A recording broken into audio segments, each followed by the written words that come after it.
Unlike the other two systems, the Roman numeral system is an additive system, meaning that there are symbols that represent specific numbers that correlate with it.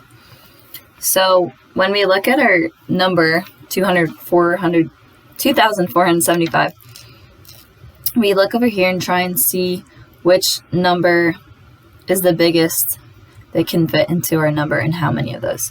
So the biggest one that fits in this is 1,000, and we can fit that in twice, which equals 2,000. And our leftover is 475. So we can mark 2 M's because that equals 2,000. And we always read Roman numerals left to right.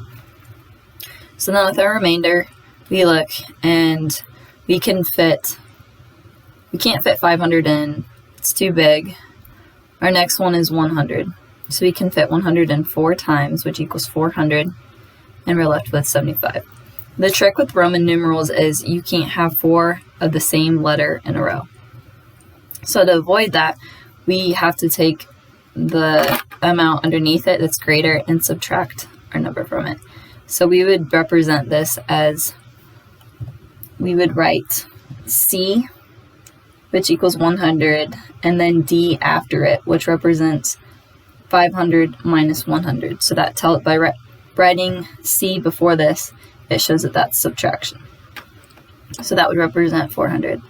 And then our remainder is 75, and we can fit, there's a 50, so you can fit a 50 in there, that represents L. When we subtract 50, we get 25, and then we go up here, you see we can fit 2 X's in because that represents 20, so we have X. And then 25 minus 20 equals 5, and then we look, and there's a Roman numeral that represents 5, so then we write B.